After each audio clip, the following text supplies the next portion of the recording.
What's up? This is Unpacking with Journey Montana. Hey, it's Journey Montana. I'm from Harlem, New York. I am a Scorpio, and my current mood is excited because of what's in this bag.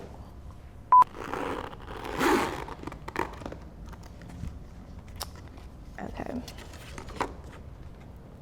Can you recall a song that helped you through a difficult time or major challenge? I would say Fate by her.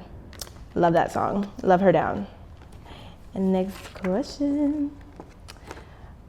What's a song that instantly brings back memories of your childhood? I actually have a very specific memory. This is one of my first memories. In the car, Mary, Mary, Heaven. I gotta get myself together, yeah, that song. That I literally listened to it just for nostalgia. Okay. The next question. What song do you associate with some of your happiest memories? Ooh, that's a good one.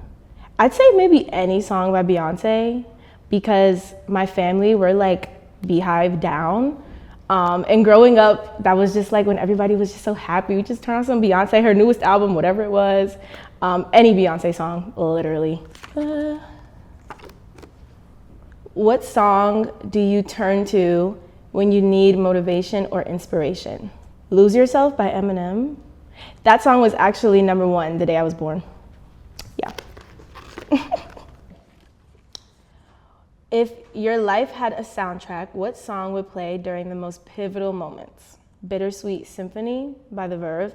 Actually, one of my favorite movies ever. In the most dramatic part of that movie, that song was playing and it just like carved into my brain. Shout out Cruel Intentions. Sarah Michelle Gellar, that's my girl. Love her down. Yeah, shout out Buffy. I'm a Buffy fan. Is there a song that reminds you of a turning point in your life? I would say maybe Let It Go by Journey Montana. I wrote that song after like months of really trying to find my sound, and I feel like it hit it on the nose, and it was the first time I felt that way. Like I was like, oh my gosh, this is it. Like this is what I've been trying to do. And not saying that that's like the best song I've ever written or like the best song I have, but like it was the first song that kind of felt like it embodied me to my core. So Let It Go by Journey Montana. If you haven't heard it, go stream it right now. Yeah. What's a song that you have connected with so much that you wish you wrote it? Probably a Drake song. Cause Drake, that's my, no. I was about to say that's my Scorpio twin, but SZA, cause that's also my Scorpio twin. I would say Drew Barrymore by SZA. Like every single word, the melodies, like that's why she's so iconic, because I think she just thinks outside of the box so ridiculously, like with her melodies, her cadences, her lyrics.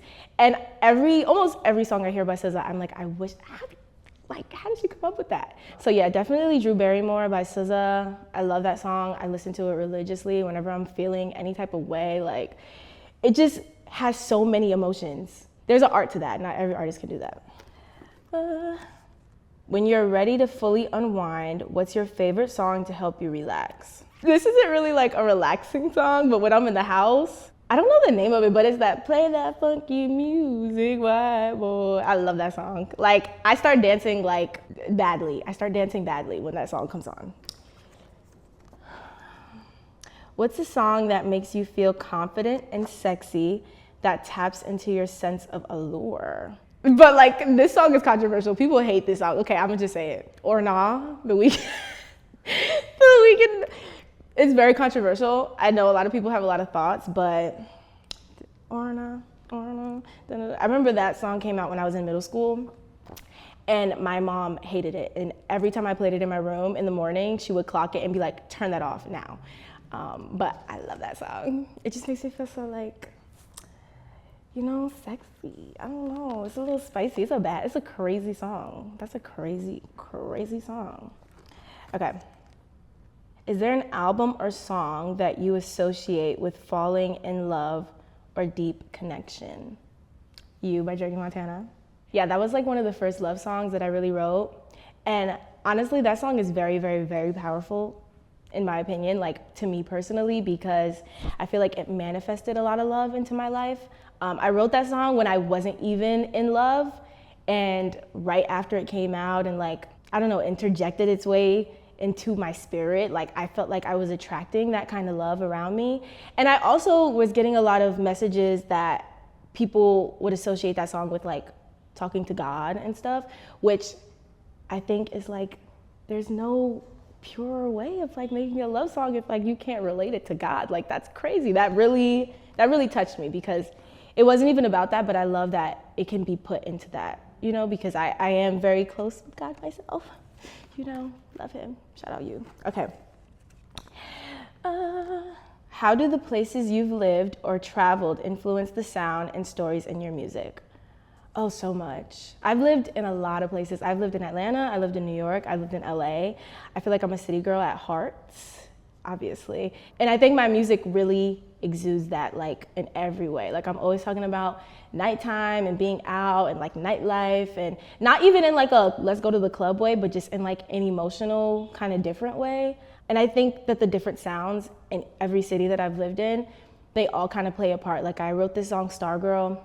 I remember it had like this synth vibe, and I was like, let's bring in some Atlanta, you know, trap drums, because I just pull from the things that, you know, I've lived around and that I know. And Atlanta, that's so heavy. Like even the singers, like they be having like trap drums and trap beats. And yeah, and even like LA, like I love, every place is so different, and it definitely plays a part in a lot of my music.